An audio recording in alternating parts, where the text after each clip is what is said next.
จะกินดีเห็นนะทำทีมก่อนไว้แล้วทำเสียงครับทำก่อนนั่น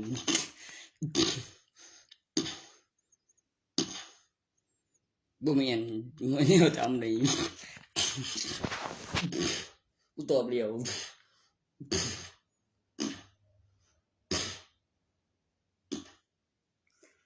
ถึงตัวเลยมึงทำจะถึงก่อนอีเด้กับฟูจิกับฟิล์มเนี่ยรู้สึกว่านั่นอีกสันบ่กูใส่อัลบั้มไว้อยู่กูคิดอยู่ว่าอันเก่าแล้วมีอันใหม่แล้วอันเบิ่งแล้วมันก็คือตัวเรียงคือมันต้องเฮ็ดดูๆก็เฮ็ดไปนำก็บอกไว้แล้วเริ่มดีขึ้นแล้วหัวก็แน่นกึกแล้วฟังทางนี้ไหมอุปกรณ์ผ้าอนามัยเป็นอุปกรณ์ที่เชื่อถือไม่ได้สำหรับผู้ชายเห็นไหมตัวผมมีอวัยวะเพศที่ต่างกับผู้หญิง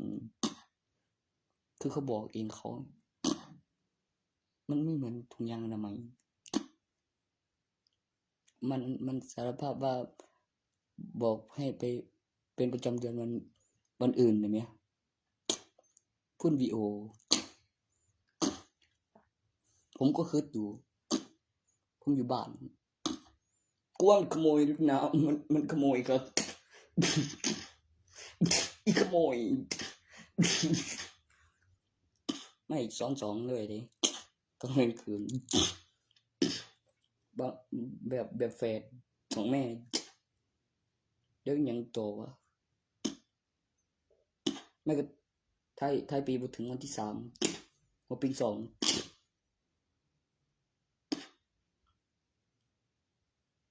เบกโบ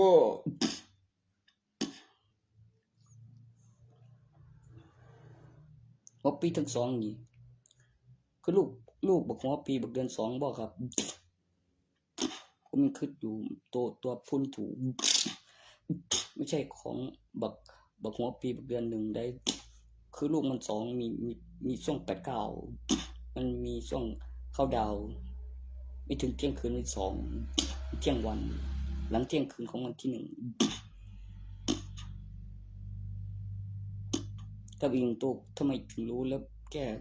ก้ข้อมูลการแจ้งความได้อยู่เดียวผู้แจ้งตำรวจว่าเที่ยงว่าเที่ยง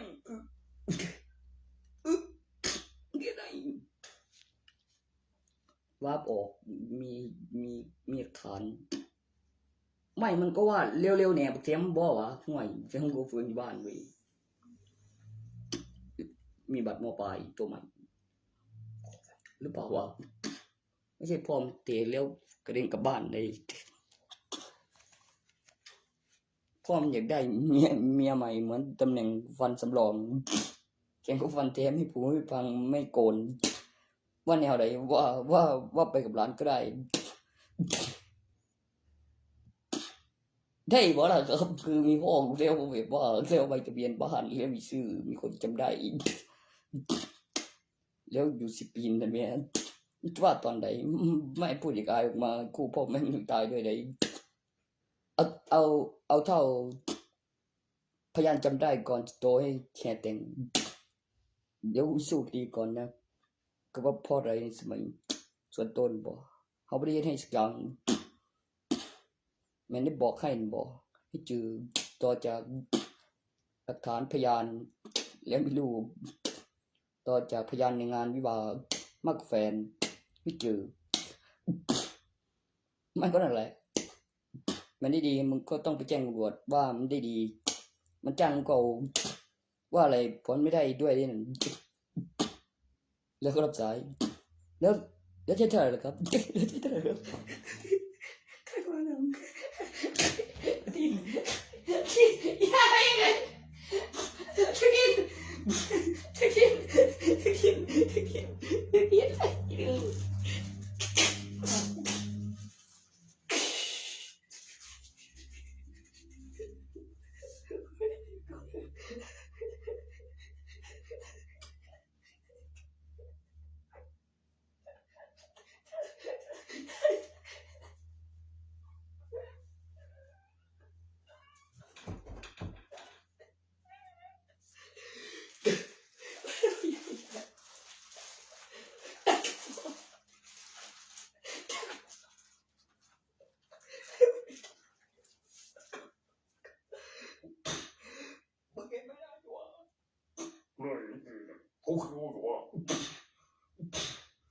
ว่าน้อง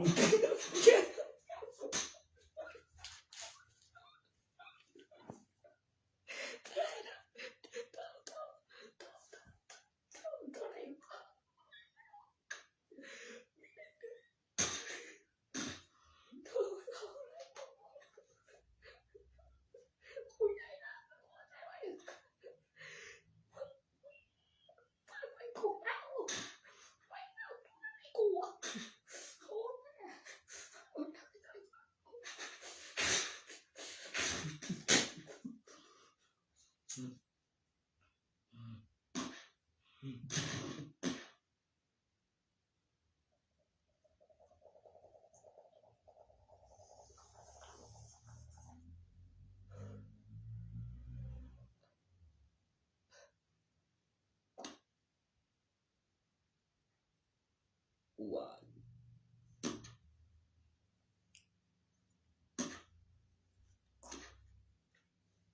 มันไม่รู้ตัวด้วยตอนกดกินแค่มันว่ามันบอกแซมกับ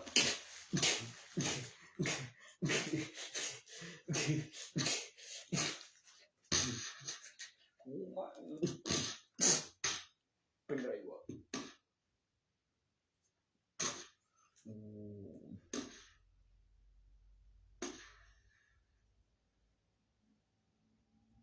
เขาต้องเป็นคนที่สามีแต่พวกแม่งไม่ตายไม่เท่า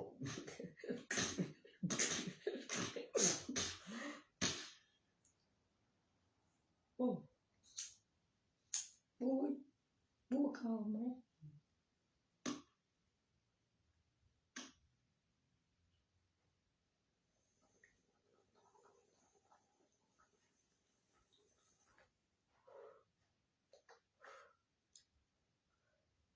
เป็นได้แล้วกับพี่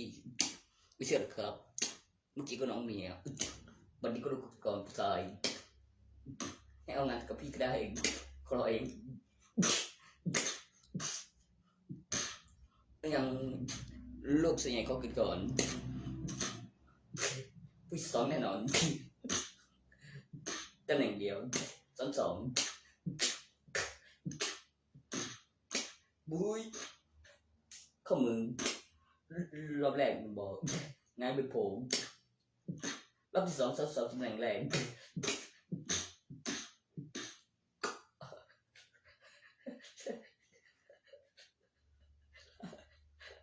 ทุกที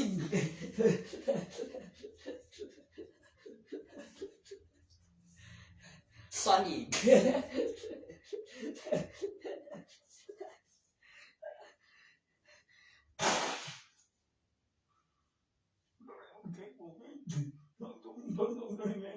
ซ้อนอีกเลยมึงนั่งซ้อนอีกโหมากเลยบอกไว้มึงแล้ว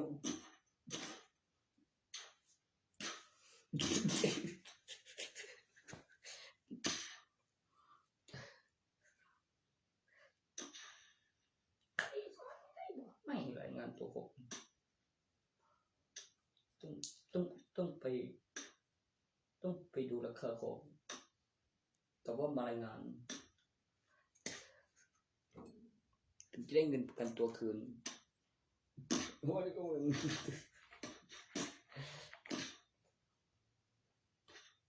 ไม่ก็เข้าไปนอนบ้านส่วนไปเองนั้นก็ไปกับรถทัวร์บาท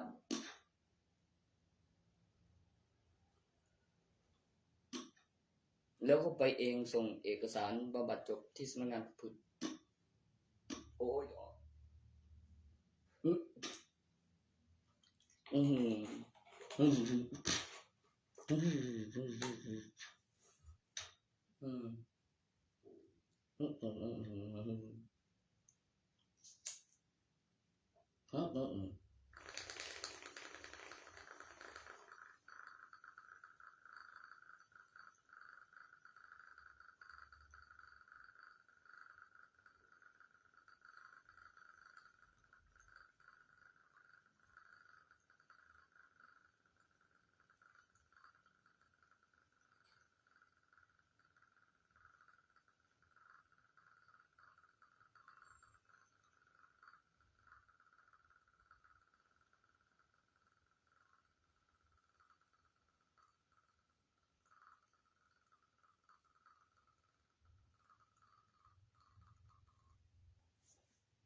สุดละวัน2กับสุดละ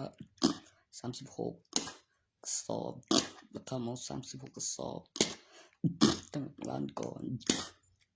ของจำนวน100กระสอบของทุน6อยู่ที่กำไร500ต่อ1กระสอบราคาเหมา36กระสอบเป็นราคากระสอบละ 1,200 เอา100ค่าส่งทีละ36กระสอบพร้อมค่าน้ำมันแล้วค่าถุงบู๊ดโอ้ยด้วยเลยเดี๋ยวจะเร็วๆงงมั้ยจำเป็นด้วย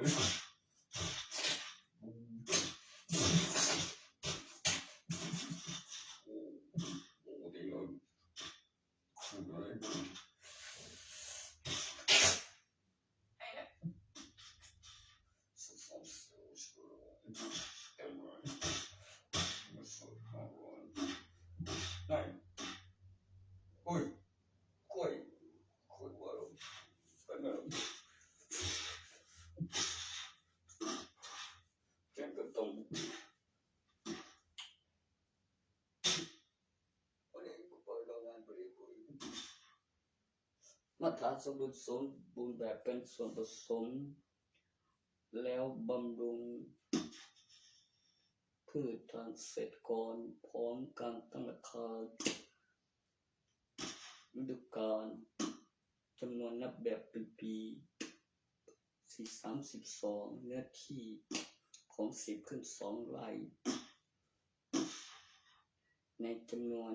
10ไร่ของป่า1ของตารางวา12ข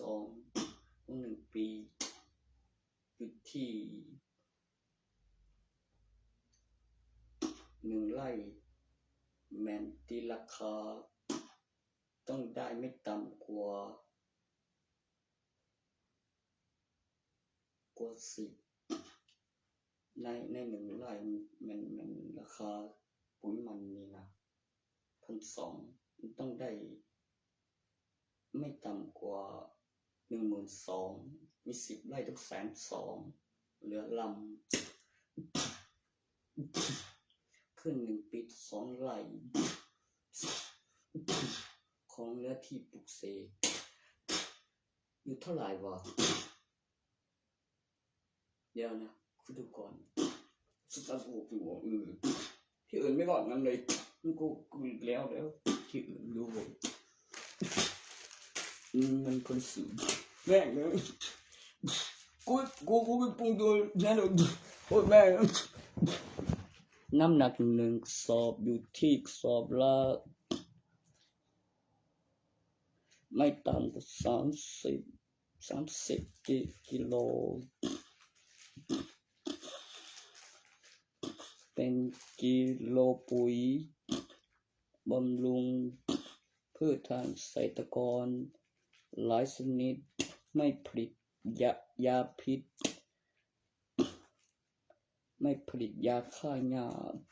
อุปกรณ์ไล่แมลงโดยเครื่องสัญญาณแล้วก็ลงทะเบียนซิมใส่รหัสแล้วติดตั้งไฮไฟรับสัญญาณแล้วก็มีไฟมีเสาสัญญาณลงทะเบียนเลือกรหัสในไฮไฟมันมีไฟมาเสียบปลั๊ก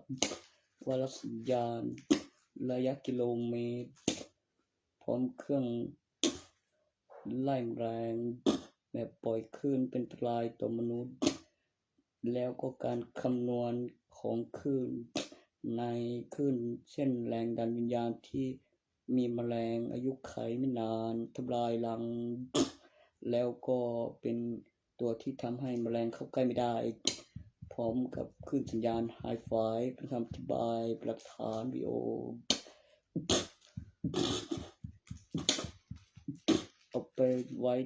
ของโซ่ทางหลังทั้งนั้นของกูเอาแบบแคปลายบันไดเลือกตำแหน่งตรงนั้นแล้วตรงนั้นแล้วกำหนดเวลาค่ำคืนของตรงที่ปานบนโนนที่วางฐานปูนโอ้ยที่ตั้งไฟตะบอนห้องแอร์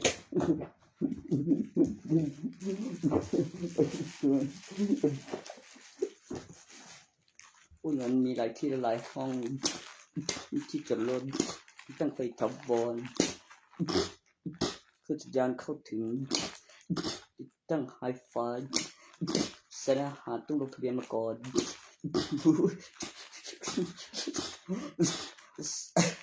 ว่ามีไฟมีอินเทอร์เน็ตแม่งเลย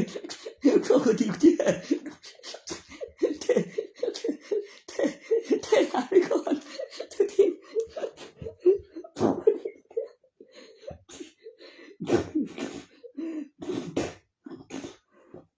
โบจากราคาค่าแรงขั้นต่ำ300รวมค่าบำรุงค่าขึ้นรูปของอุปกรณ์ของจำนวนการผลิตแล้วก็วัตถุดิบหรือส่วนผสมที่ต้องได้ใส่แล้วการตั้งราคาหาของมาขายแล้วรอนักวิจัยแต่ละท่านแล้วก็เก็บผลงานวิดีโอแล้วดูการแต่งแล้วก็แบบว่าเป็นกิโลผักแบบมีสดแล้วแห้งอัดแท่งน้ำหนักโลละกับขีดละเป็นกิโลผักแบบดอกแล้วก็แบบซองมันจะไปซอยบุหรี่บ่อนนะโอ้ย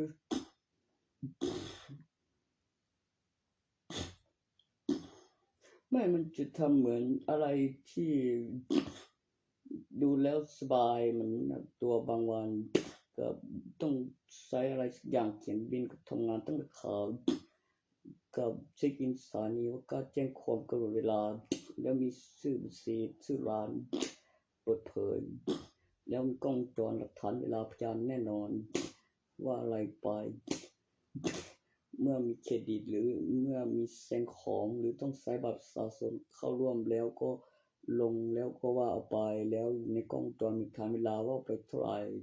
การแจ้งความกับตำรวจกฎหมายเป็นหนี้ห้ามเกิน10 ปีมีผลโจร ต้องจ่ายก่อนภายใน10 ปีแล้วเลือกว่าจะซื้อหมอให้เซ็นต้องไปซ้ายก่อนก็ได้กำไรอยู่ประมาณ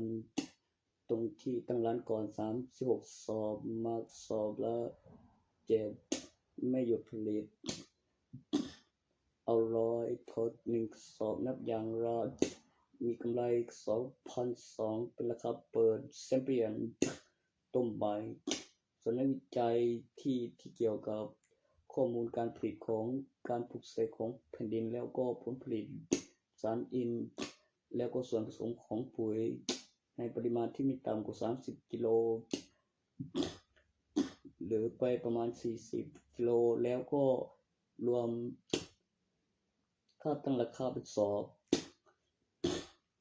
ตรงที่ได้ตรงนั้นเด้ตรง432บน34ของตำแหน่งเป็นตัวเลขเงินของ1สอบว่ามีคน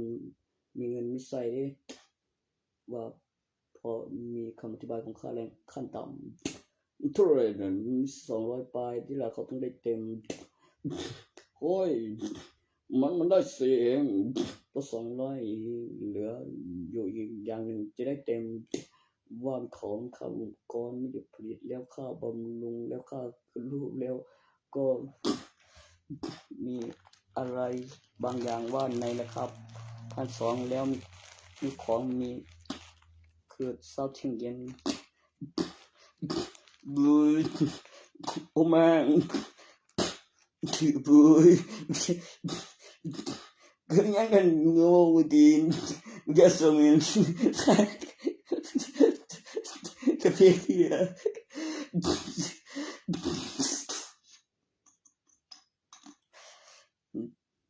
ต้องได้ไม่ต่ำกว่า112,000ต่อ1 10 ไร่ต้องได้120,000ไม่ต่ำกว่านั้นพื้นที่2 ไร่ของการปลูกเสกพื้นแผ่นดินของจำนวนเต็มของ1ปี12 เดือนคือ1ปี360 วันสี่เหลี่ยมแล้วก็การเขียนตรงสันบรรยากาศเจ้าของที่ต่างกับผู้ทำแล้วก็ค่าตั้งราคาแล้วก็ผลผลิตของ1รอบหรือ2รอบในรอบไร่ใน1ปีต้องได้ผลผลิตในปีนั้นไม่ต่ำกว่าไร่ละ12,000ของ 1,200 บาทมาโอ้โหมันตะกันมันไม่ทำเดิมไอตัวมันหัวนั้นมันจะผสมแป้งแล้วก็มาทางอากาศแล้วตั้งราคาแล้วเป็นแผ่นดินที่สูงแล้วปฏิกิริยาเล่าแล้วไฟฟ้าแล้วลอยโตแล้วเกิดน้ำหนักแล้วก็ต่อจากปุ๋ยเสร็จมันก็ตาม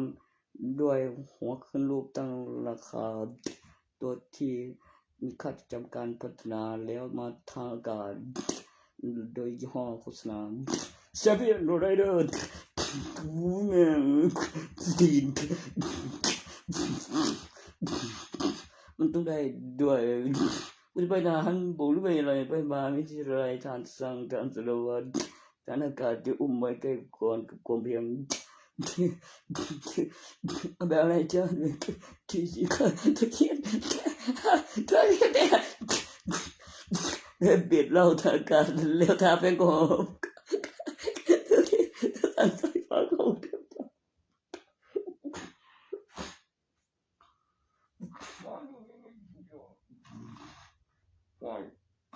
ในม่วงนี้ผ่านค่าตั้งราคาลิตรของ1กิโลต่างกว่าน้ำมันเบนซิน1ลิตร40 บาทราคารับซื้อแบบไม่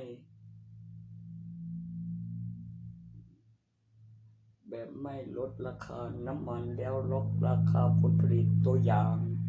ของเมล็ดมะม่วงหิมพานต์กับน้ำมันเบนซิน1ลิตรหลังจากเก็บเป็นกระสอบแล้วนับเป็นกิโล1ลิตรกิโลน้ำมันคือบ่วะเขาเรียกอะไรวะตัวกิโลทองในดินดันเมตรเคลื่อนที่ควบคุมได้กิโลลูกบาศก์ลิตรส่วนตัวนั้นกิโลเมตรมะม่วงหิมพานต์ส่วนนั้นนับเป็น1ลิตรของปริมาณกิโลของปริมาณจำนวน1ลูกบาศก์ลิตร ของพลังงานเชื้อเพลิงน้ำมันเบนซินตัวที่เลือกตั้งราคาผลผลิตที่เป็นตัวอย่างกับราคาน้ำมันเป็นเมล็ดมะม่วงหิมพานต์เอาเดือน8มีสงกรานต์2มีจุดทัดเคินประกาศเสียงออกดอกในช่วงนั้นจะมีการเก็บไมค์7สงกรานต์8สงกรานต์แล้วก็มีจุดทัดคืนแล้วกลางวันมันเปิดไปเก็บเดือน4ไปต่อเดือน8ได้2เท่าว่าให้ออกมาวันการละเล่นไม่เล่นทิ้งที่เสยที่ประกาศเสียงออกดอกออกมารอบได้เก็บ2รอบของ12เดือน1ปีมี2รอบออกมาของมะม่วงหิมพานต์มาเป็นการปลุกเสกทูลบอกไว้เพื่อเห็นความมหัศจรรย์ของสายพันธุ์ที่ต้องเพิ่มเติมคำอธิบายแม่เคยโคกวนตีนแท้เขาเจ้าเขากลัวเป็นสายสการสองจะเวลาออกดอกมันให้ก็สิสักนางยองเว้ยกูเสียฟันสนามทุกวันยังคงคุยจะเป็นกับจะเป็นกับมูดมูดมูดมูดมูดมูดมูดยังไม่สิเรียนมูด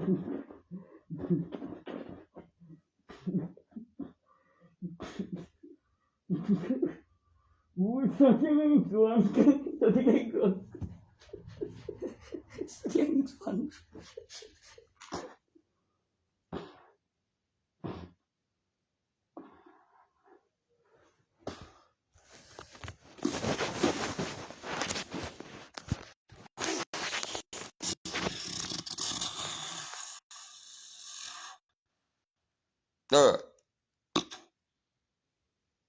ที่32บน3มีกำไร1%236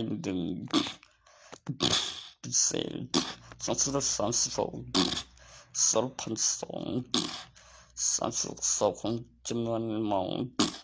102ที่600ตัวเลขเศษหลักของจำนวนนับเป็นกระสอบอย่างละ300ต่อ1กระสอบเป็นจำนวน1,000กระสอบของโรงงานการผลิตของอัตรารอบ1ปีของจำนวนราคาเงินของอัตรารอบของการผลิตแล้ววัตถุดิบนับแบบปีแล้วมีการคำนวณขึ้นราคาตั้งราคาขั้นต่ำของค่าแรงขั้นต่ำแล้วเนื้อที่1ไร่แล้วผลผลิตรวมใน1ปีหรือมีการเก็บเกี่ยว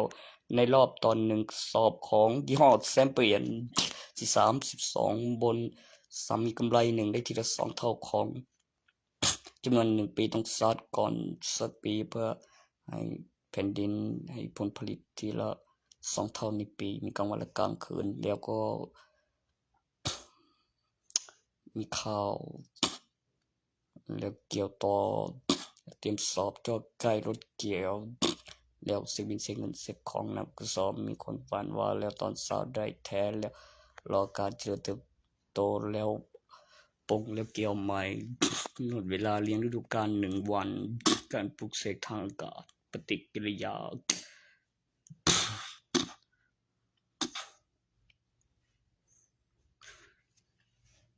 พัฒนาอะไรนะพัฒนาปุ๋ยนะพัฒนาปุ๋ยบำรุงพืชทางเกษตรกรหัวข้อมาตรฐานสมดุลแล้วเป็นประโยชน์แบบปีนปีและได้ผลผลิตตามการคำนวณขั้นต่ำของค่าแรงแล้วก็เนื้อที่ของแผ่นดินแล้วการเก็บเกี่ยวที่สมน้ำสมเนื้อแล้วสมเหนื่อยแล้วก็รวมเป็นทุนอยู่ที่12,000เหลือ8เหลือ100,000 เดือนเนื้อที่แล้วขึ้นทีละ2ของจำนวนเต็มของ360วันของรูปทรงกลไกตัวสันบรรยากาศแล้วรูปทรงสี่เหลี่ยมการปลุกเสกทุนบอกไว้โครงสร้างอาคารที่อยู่อาศัย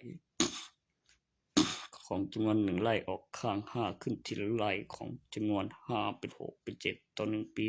พอถึง10ไร่ขึ้นทีละ2แล้ว14แล้ว16ตัว